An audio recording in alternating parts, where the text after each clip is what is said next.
Hello, I'm John Abbott, the producer and editor of A Nostalgic Oral History Chalfont. Episode number 5 is about Forest Park.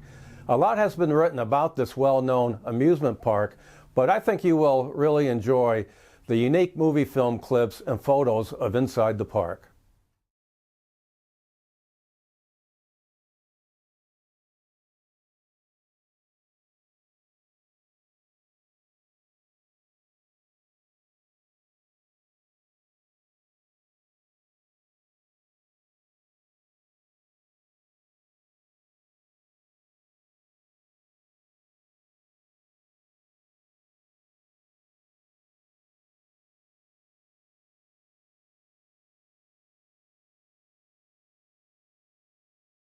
Hello everyone, my name is John Malak. I'm the chairman of a nonprofit organization known as the Friends of Forest Park, and I'm here today standing in what was once part of the original park. Now the park's history goes all the way back to 1835 when it opened as Eckert's Grove, and the property was owned by George Eckert, who was a wealthy farmer and miller. And he and his son inherited the property from Simon Butler all the way back in the 1720s. And it continued as a picnic grove with rowboats and steam-operated amusements in the later years following the Civil War. And it was those years later where Isaac Funk and his family purchased the property, and it became known as Funk's Park. In those early days, we have postcards and a lot of photos of picnics back at the park, several kiddie rides, and the Funk family owned the park all the way up to the 1920s. It wasn't until the early 1930s that the Lussey family expressed interest in the park. The Lusseys were known for building what we call the bumper cars. And it is in those years of the 1930s and the 40s and the 1950s that Forest Park experienced a boom in business, with picnics as many as 30 or 40,000 people, especially during World War II when a lot of defense plants had their picnics at Forest Park. I spent most weekends growing up in Chalfont, but in the summers I was dropped off for at least a week every summer. Until I had my own children, I never understood why that was happening. But there was a fellow in town named Doug Woodall, who was my age and the son of a good friend of my aunt's. And we hooked up, and we would go out to Forest Park before people came in. And Doug knew a lot of the ride operators, so we were allowed to get on the rides so they could test it, and if the crowd started to show up, we were supposed to show great enthusiasm so that people would know this was a great ride. We never paid for a ride out there when I was there. Forest Park was a gold mine. Now I realized there was a ride there called the Salt and Pepper Shaker. It was two cellular cars on either end of a shaft, pivot in the middle. And this thing spun, and as it spun, the carts rotated. And what that did was shake all the money out of everyone's pocket. So we would go down early on weekday mornings, before anyone got there, and get inside the fence of different rides and collect nickels, dimes, and quarters, which is how come I know so much about the Bartleson, Bensinger, and the other candy store, because we were flush. Because these people would come in the week afternoons and weekends and holidays and get the hell shuck out of them, and all the change out of their pockets. They realize it. They're screaming for the life of the Salt and Pepper Shaker. So we went down there and collected our booty. With the Lusseys adding more rides, they had also attracted entertainment. There were several groups of musicians. Probably the most common group was the Philadelphia Mummers String Band, who actually had competition at the park at the closing of each season. There were also visits from Hollywood actors and actresses. Marlene Dietrich, Mae West, the Three Stooges had all made appearances here at the park. And there were always surprises. And in one year, when Harry Truman was running for re-election, he made a surprise visit to the park. It wasn't until the mid-1950s when there was some problems that had slowed the park business down. One was an amusement tax that was levied by the local school board on the large picnics, which basically meant that your picnic, you'd have to pay an additional tax to a local school board. With many of Forest Park's customers coming from out of town, they didn't see why they would have to pay an amusement tax to a local school board that they had little to do with. In 1955, there was a flood. There was actually 2 hurricanes that came to the Delaware Valley and did a lot of damage, and to the park, and of course to the whole local area. The park was actually under 8 feet of water. But the park made it through it that year and kept going, even though they had to spend money to rehabilitate the park and buy and repair several rides. The biggest issue that probably led to the closing of the park was in 1958. On opening day, Memorial Day, there was a race riot at the park, and the National Guard were on standby as several state police districts emptied out and came to the park and closed it down for the day, and there were over 20 persons who had to be admitted to the hospital. Yes, I was working the Penny Arcade. Can you briefly describe what happened? Well, evidently it started on the dance floor, and it just escalated really quick. And they started throwing those glass, back then they had glass soda bottles, and they were heavy duty. And they used them as missiles to throw at the people. And they ran up, a whole group of them ran up to me and asked me to help hide them somewheres. So I left them go upstairs in the Penny Arcade, where that's where they kept the supplies, toilet paper and for the park. And yeah, I said, don't say that. When you get up there, I said, don't say nothing. I mean, my God, just keep quiet until the police come. It took a while for the police to come. It was all state police. It came Dublin, Warrington, from all over. Well, and then everybody just went in every direction they could, and that was the end of it. They just spread out. And the people that were the victims, the blacks at the time, I mean, they had to get back on their trains and buses. Oh my God, it was a mess. They were all up in here in town too. And a lot of the townsfolk took them in to, you know, help them out. That was real nice at Chalfont. Actually, I was living on North Main Street up near the water tower at the time, and my in-laws were up visiting us for the day. We did not really realize what had happened, but they were going home on the train to Philadelphia. We took them down to the station, and these black people were coming, running, frightened, screaming to the train station to get on the train. And you know, we really didn't know what it was. And then finally we had turned on the news and heard about it, that it was there. We also learned later on that they had, it was an excursion. The Reading Railroad had brought this sorority, I think it was, up to, and their families and friends up to Forest Park. There was a siding there at Forest Park, and the trains were parked in the siding there.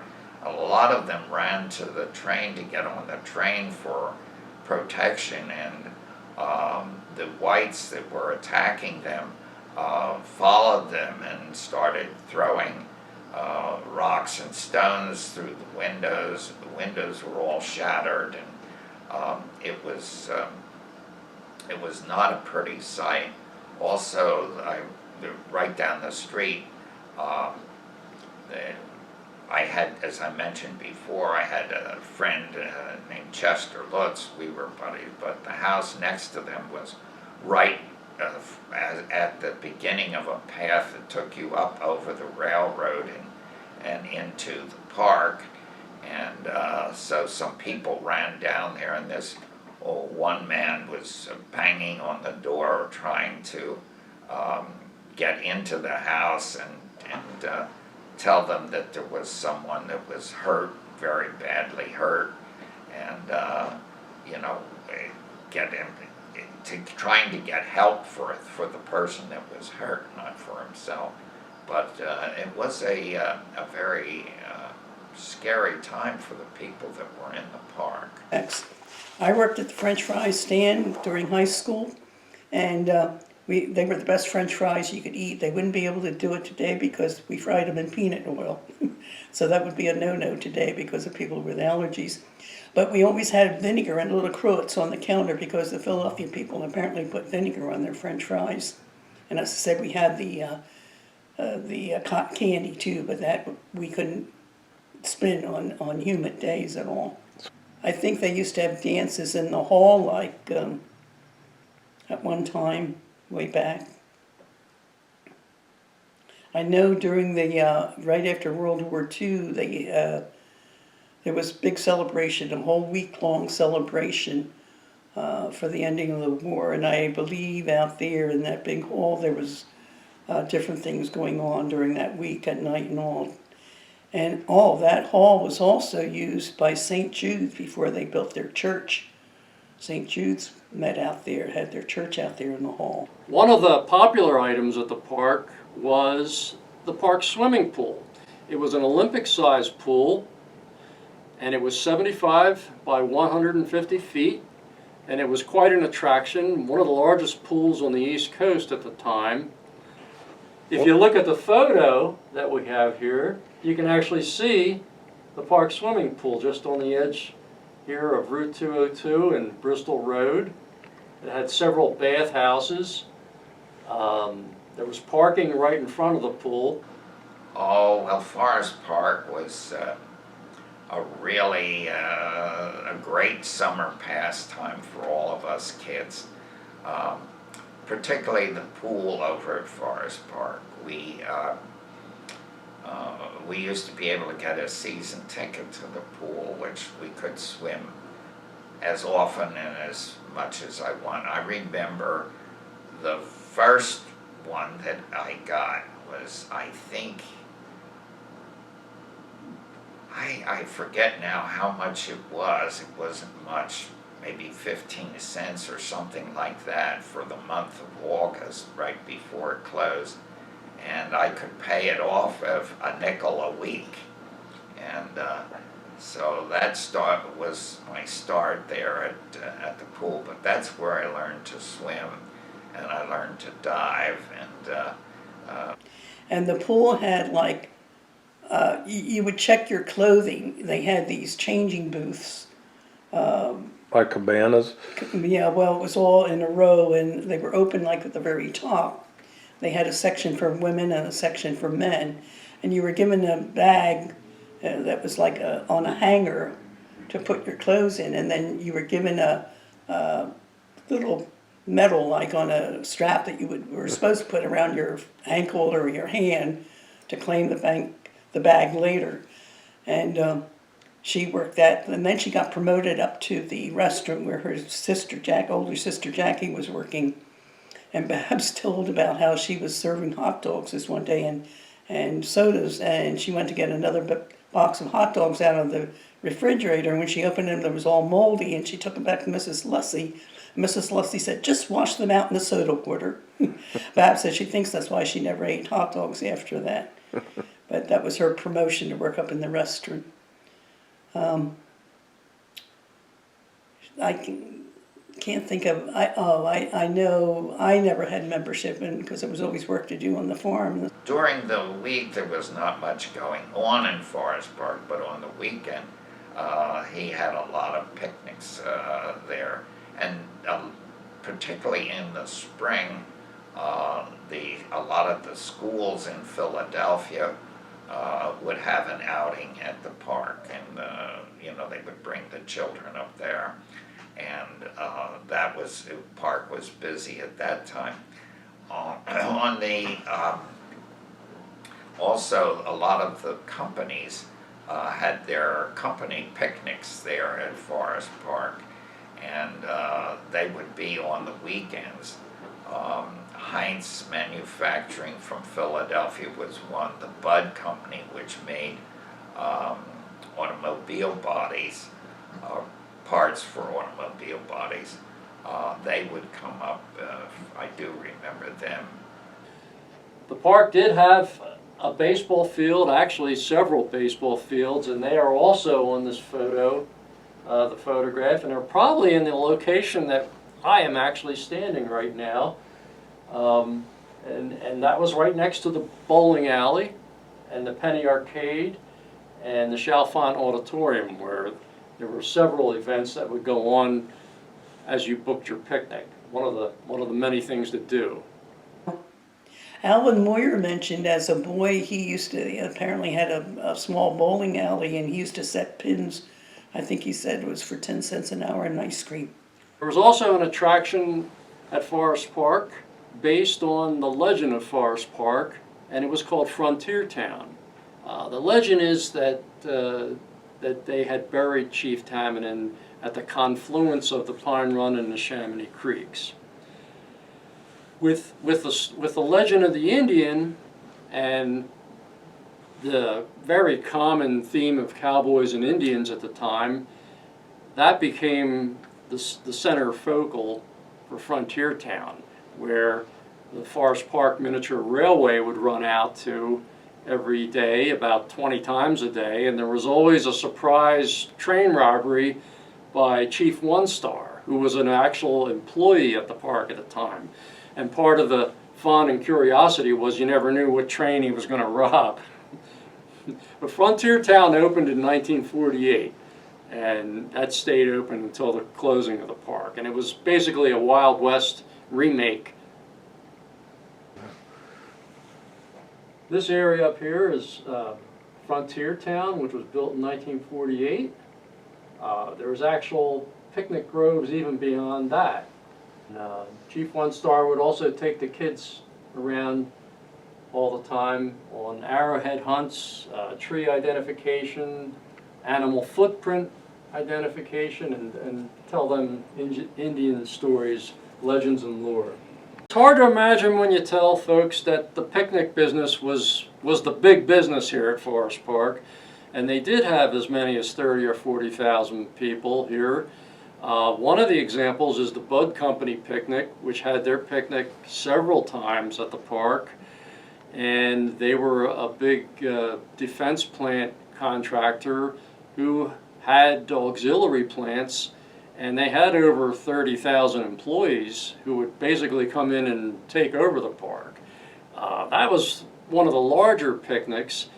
There were over 15 picnic groves, and if you ever get a chance to walk around, as I mentioned at one point, there are a lot of remnants of the picnic tables and benches still around, and once you start counting and start doing the math, you'll see how they were able to accommodate that many folks. In 1964, that was the last year that any picnics were booked at the park, and the park officially closed in 1966.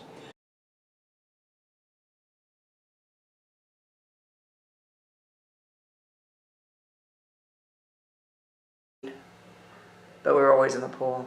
High dive. Took years for me to go off of that, though. It was big.